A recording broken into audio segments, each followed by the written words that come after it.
binatang ialah satu bentuk kerjasama dalam peternakan yang diamalkan oleh masyarakat sejak dahulu lagi. Dalam sistem ini, pemilik menyerahkan haiwan ternakan kepada individu lain untuk memelihara, manakala hasil atau keuntungan akan dibahagikan mengikut persetujuan bersama. Islam membenarkan urusan seperti ini kerana ia termasuk dalam muamalat yang membantu masyarakat mencari rezeki dan saling bekerjasama. Walau bagaimanapun, pelaksanaan pawah binatang mestilah memenuhi syarat yang ditetapkan syarak supaya tidak berlaku kezaliman, penipuan atau pertelingkahan antara pihak yang terlibat. Oleh itu, pemahaman tentang hukum pawah binatang sangat penting agar urusan yang dijalankan menjadi sah, adil dan mendapat keberkatan daripada Allah Subhanahu Wa Taala. Assalamualaikum semua. Hari ini kita akan membincangkan satu topik yang sangat dekat dengan masyarakat, khususnya di kampung-kampung, iaitu hukum pawah binatang menurut Islam. Bila sebut pasal pawah, mesti semua pernah dengar kan? Lagi-lagi pasal lembu, kambing atau kerbau. Ya, betul tu. Ada orang yang ada modal ataupun binatang, tapi dia tak sempat nak jaga. Lepas tu dia bagi dekat orang lain untuk jagakan. Lepas tu bila binatang beranak dan dijual, keuntungan akan dikongsikan bersama. Tapi walaupun benda ni dia biasa berlaku, tapi masih ramai yang orang tak tahu hukum sebenar dalam Islam pawah binatang. Tapi ada yang tertanya-tanya juga, adakah pawah ini halal? Macam mana pembagian untung? Kalau binatang mati, siapa yang tanggung? Dan syarat apa untuk supaya pawah tu sah? Jadi hari ini kami akan menunjukkan satu situasi berkaitan pawah binatang dan penerangan hukum menurut Islam.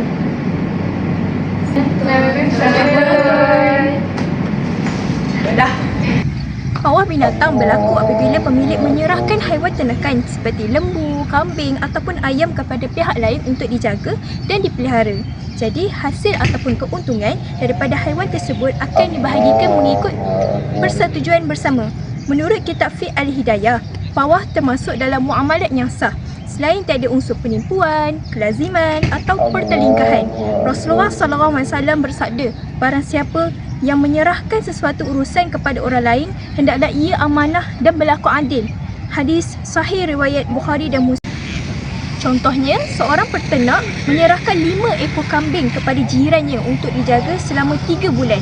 Pada akhir tempoh, hasil daripada kambing itu seperti susu atau anak kambing dibahagikan mengikut perjanjian yang telah disepakati. Ini memastikan kedua-dua pihak mendapat manfaat tanpa ada yang dirugikan. Makin lama makin susah lah aku nak jaga kambing ni. Pagi dah lah kelas, petang nak siapkan assignment pula. Macam-macam lah. Tu kenapa tu? Tengah fikir pasal kambing saya ni lah. Kambing saya kan ada 4 ekor, tapi saya tak sempat nak urus semua ni.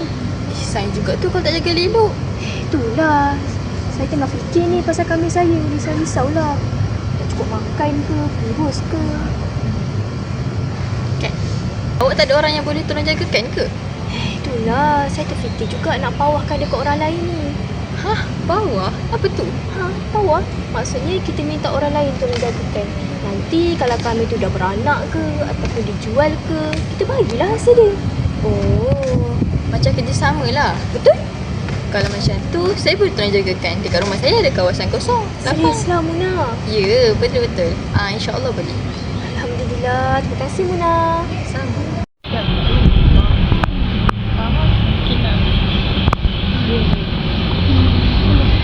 Tapi saya nak tanya, kawan tu orang Islam.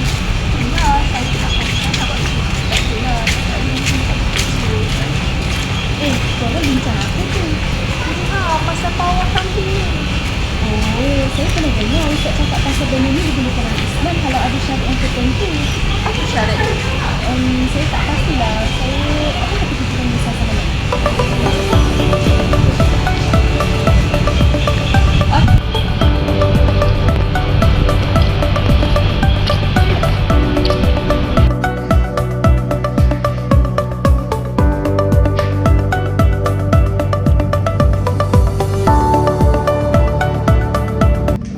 Baik, sebelum kita bincang hukum, kita kena tahu dulu apa maksud pawah.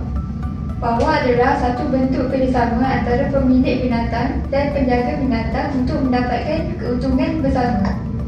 Contohnya macam Ain ada kambing sebagai modal, kemudian Muna jaga kambing tersebut dari segi makan, minum dan kesihatan.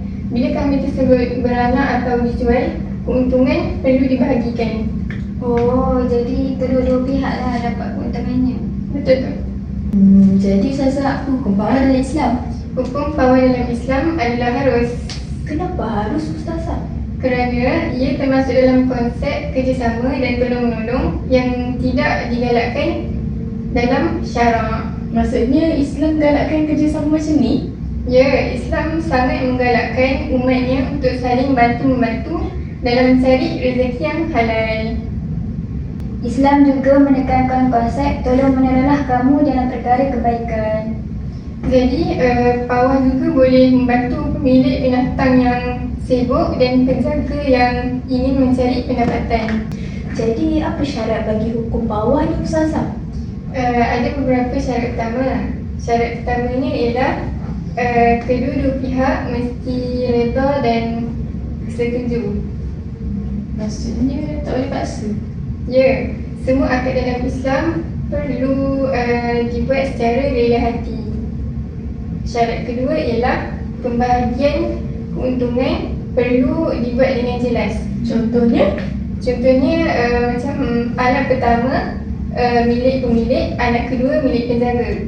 Keuntungan tu perlu dibahagikan 50-50. Kalau tak jelas? Kalau tak jelas, nanti boleh timbul pergaduhan dan salah faham. Syarat ketiga pula ialah penjaga mesti menjaga binatang tu dengan baik. Contohnya bagi makan cukup. Contohnya macam bagi makan, jaga kesihatan, pilih tempat yang selesa untuk haiwan tu.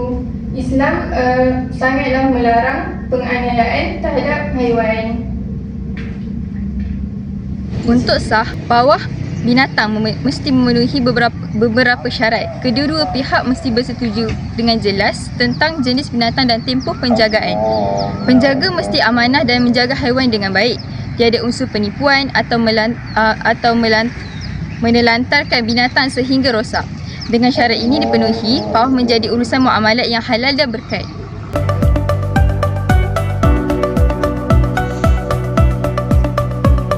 Sekejap. Dah. Hai, tengok ni, kambing kita dah beranak. Weh, serius lah. Alhamdulillah. Ya, ada 2 ekor anak kambing. Ke bagusnya. Jadi dua-dua kambing tu saya punya lah kan? Mana boleh, saya yang jaga setiap hari. Tapi yang semodal tu saya kan? Mian boleh, tak adil lah macam tu. Tapi modal asal tu kan saya punya. Gimana? Saya punya lah. Ya, Saya. sabar. Dulu korang ada buat perjanjian jelas tak? Tak adalah sangat. Kami buat biasa je. Sebab tu Islam suruh jelaskan akad daripada mula. Betul, 3. Menurut hadis sahih, Rasulullah SAW bersabda, barang siapa yang menyerahkan sesuatu urusan kepada orang lain, hendaklah ia amanah dan berlaku adil. Riwayat Bukhari dan Muslim. Maksud ringkas, Imam Fiqh seperti Abu Hanifah dalam Hidayah dan dalam Al-Hidayah menyatakan pawah termasuk muamalat yang sah selagi syaratnya dipenuhi. Oleh itu, pawah dibenarkan dalam Islam kerana ia membantu masyarakat mencari rezeki secara adil.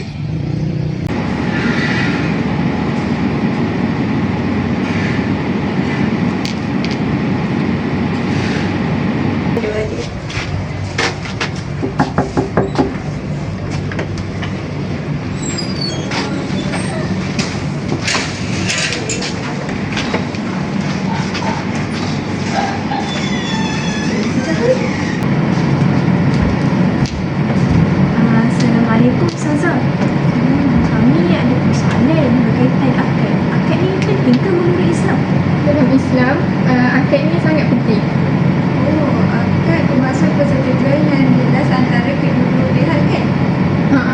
Kalau syarat tak dijelaskan awal-awal, mudah berlaku perselisihan nanti. Oh, patutlah tadi kita hampir bergaduh pula. Rupanya benda kecil macam ni pun Islam nak ajar cara nak selesaikan masalah.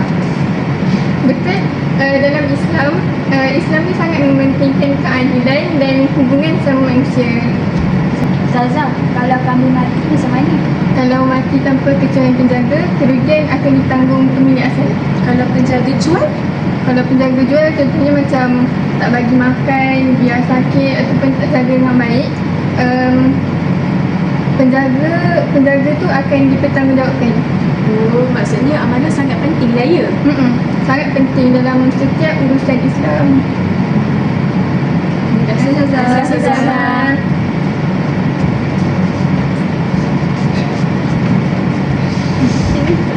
Syarat seperti amanah, jelas terma pembahagian dan tanggungjawab penjagaan haiwan mesti dipatuhi.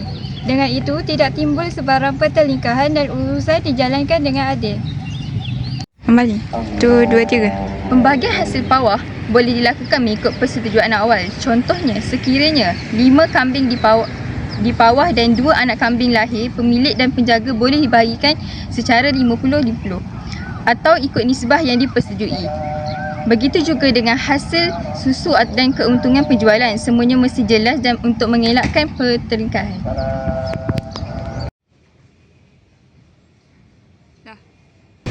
Saya pernah dengar orang zaman dulu pun pernah guna konsep pawang binatang ni. Tapi kok ada kampung lah. Oh, jadi pawang dah lama dahulu je. Betul, cuma ramai orang yang lupa tak ikut syariat Islam. Ada yang bagi binatang tapi untung tak dibahagi secara jelas. Pawang bukan sekadar untung, tapi peluang untuk belajar, amanah, tanggungjawab dan saling tolong-menolong. Dalam Islam, pawah diajar supaya semua pihak jelas hak dan tanggungjawab. Saya ada soalan. Kalau binatang tu sakit tapi penjaga tu dah jaga dengan baik, keuntungan dikongsikan bersama ke? Betul, sebab penjaga dah buat yang terbaik. Oh, maksudnya tanggungjawab dijaga, rezeki tu tak adil. Kalau binatang tu dah beranak, semua pihak dapat keuntungan ke? Ya, ikut akad yang telah dibuat dari awal. Ini contoh mudah konsep pawang. Semua pihak tahu hak dan tanggungjawab. Menarik juga belajar pawang ni. Bukan sekadar ajar ekonomi tapi juga ajar nilai. Kuat sikit. Betul tu. Sabar, amanah, kerjasama, semua benda tu boleh dipraktikkan. Dan binatang pun gembira bila dijaga dengan baik. Jadi, kalau buat pawah, pastikan akad jelas, amanah dijaga, binatang dijaga dengan baik, pembahagian pun adil. Betul? Semua happy, semua untung. Pawang supaya manusia saling membantu, rezeki halal dan hubungan harmoni. Terdapat beberapa perkara yang tidak dibenarkan dalam pawah. Yang pertama, menipu dalam penyerahan hasil. Yang kedua, mengabaikan binatang sehingga mati. Yang ketiga, membuat keputusan tanpa persetujuan bersama. Perkara ini semua adalah bertentangan dengan amanah Islam. Kesimpulannya, pawang binatang dibenarkan dalam Islam selagi dilakukan mengikut syarat-syarat dan persetujuan bersama.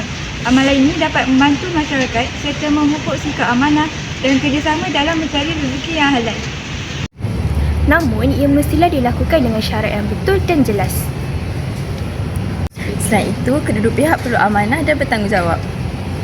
Pembahagian keuntungan juga perlu dipersetujui sejak awal supaya tidak berlaku pergaduhan.